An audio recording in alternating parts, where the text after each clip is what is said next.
Hello, I am Jamie Willie, and today I'm going to give a fairly simple overview of a very complex disorder. Autism spectrum disorder, commonly referred to as ASD, is a neurodevelopmental disability that causes symptoms with social interaction, communication, and behaviors. Symptoms usually start before the age of 3 and can cause delays in many different skills that develop from infancy to childhood and then through adulthood.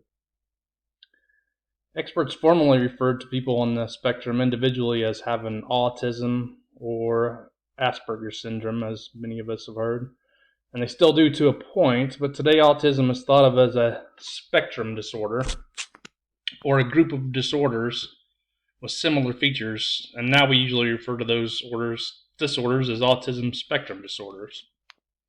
So let's get into the presentation here. It's estimated that 1.5 million Americans have some form of autism, and that number is continually going up.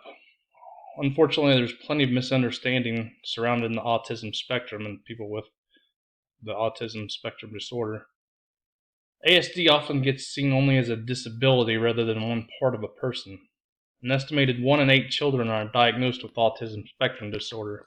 So it's not a matter of if a teacher will have to teach a student with autism, but when.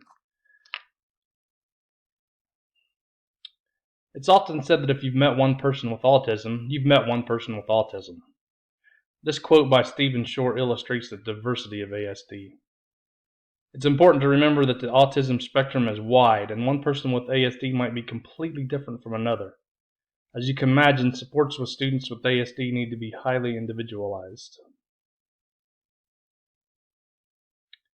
Having said that, there are some common characteristics of people on the autism spectrum, and we'll go over some of those, including social relationships, communication, student interest, student stress, and the diversity of students with ASD, which I've already touched on a little bit. First off, we'll talk about social relationships. People on the autism spectrum usually have difficulty with social relationships, and they usually have difficulty navigating these relationships for a variety of reasons, including that many students with autism resist human contact and they avoid eye contact. That's very common, avoiding eye contact. They could appear to be uninterested in forming bonds or relationships, but this quite often is just simply not the case. Usually isn't the case, because humans are a social species and we long for those relationships and seek those out usually. But people on the spectrum just aren't real adept at forming those relationships, so they do have trouble. Students with ASD may seem overly focused on one topic they want to repeatedly discuss with people. They often kind of hone in on one topic and they don't understand that the social cues that should tell them that the person they're talking to just isn't interested in that topic or has heard enough about it and is ready to move on. Also, they may have difficulty using the social information or hidden curriculum around them. It's kind of what I just touched on. So this social information can otherwise be called social cues, as I said, and students with ASD have a hard time picking up on those. They could also have trouble understanding a person's point of view. And you can probably imagine how this would lead to problems with social interaction. Trouble understanding a person's point of view can be seen by some as a lack of empathy, which obviously can lead to difficulty forming solid relationships and solid bonds. Also, many people with ASD struggle to give others equal time to share their interests. A lot of people on the spectrum just don't give that equal time for others to discuss their own interests, and this may seem rude to some, especially elementary students who don't understand.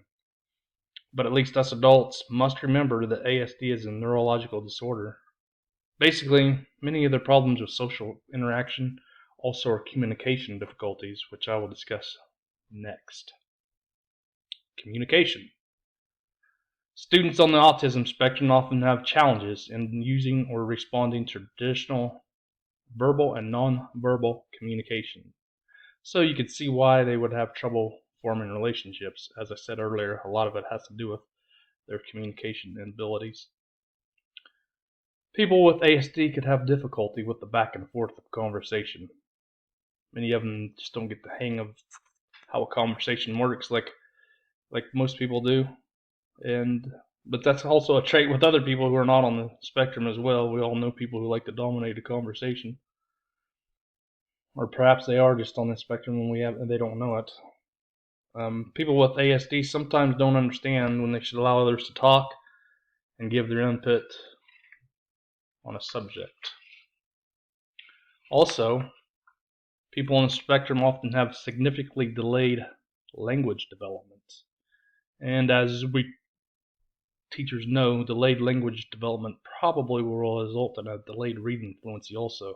So it's very important to get an early diagnosis so we can take action early.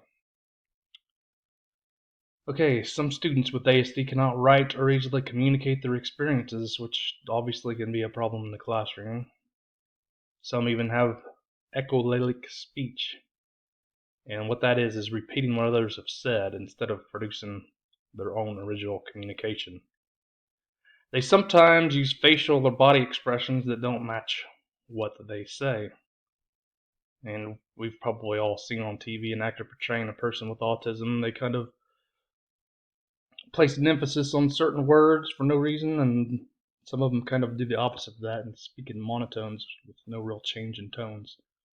It often makes it difficult to communicate. Also, people on the spectrum could have an unusual tone of voice that may seem sing-song or flat and robot-like, which is what I just mentioned. Next, we'll talk about student interests. A common characteristic of students on the spectrum is that they have a narrow range of interests. That narrow range can prove difficult in getting some students engaged in lessons. If they aren't interested, they probably just won't pay much attention. That's often the case. This also could affect their social interactions. Also, students on the spectrum may have what many refer to as special interests. These special interests usually seem abnormal and focused to most people, and the intensity is abnormal also. They go beyond being a hobby to becoming a preoccupation. Special interests can sometimes overtake a person's life to the point where they exclude anything not related. It can be really debilitating for some. However, special interest also can make people with ASD experts in a topic because of their devotion to that topic. Next, we'll talk about student stress. Students with autism have a low threshold for and a difficulty in dealing with stress, and this can lead to a lot of anxiety, so it's important to help them deal with that stress. Simple changes could bring on the stress, and this could be something as simple as just a new seating arrangement or a change in schedule, such as going to recess earlier than normal. Certain odors or extraneous noise can also be stressful, and this can be a problem in school settings where you have some classrooms walking down the hallway noisily, or maybe there's a certain smell wafting from the cafeteria that they don't like. That can cause stress.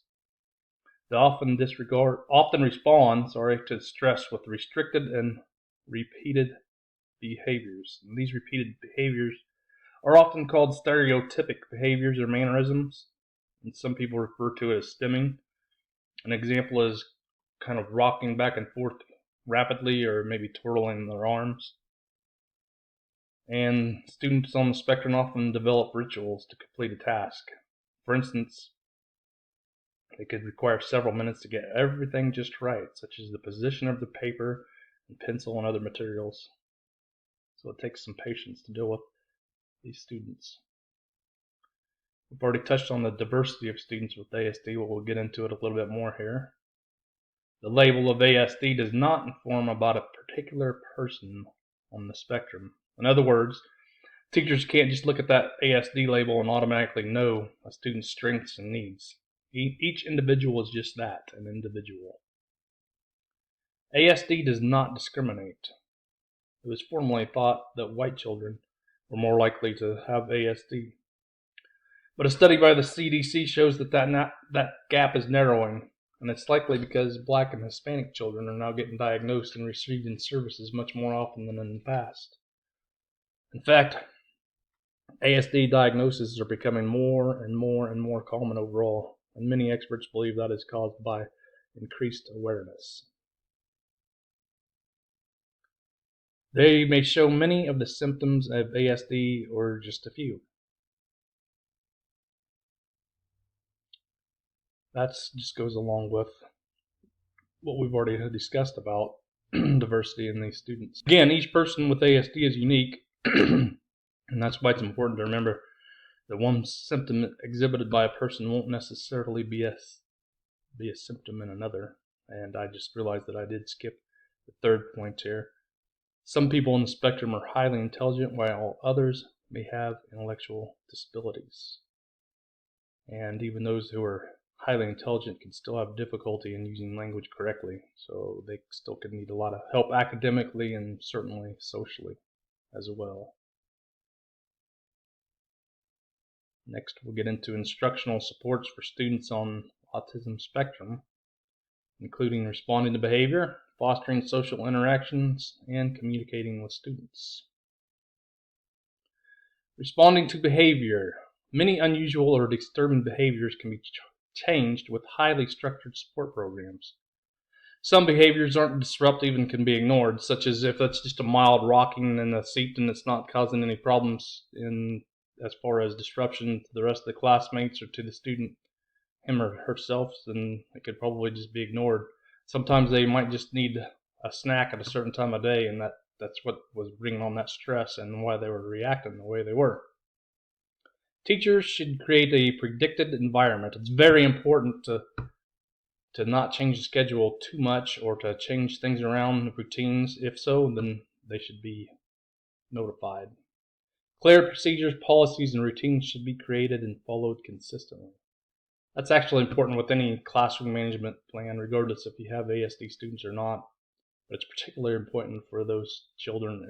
And like I said, anytime anything is changed, they should be made aware of it in advance so they can be prepared. And once again, it's important to remember that one size does not fit all. Next, we'll talk about fostering social interaction.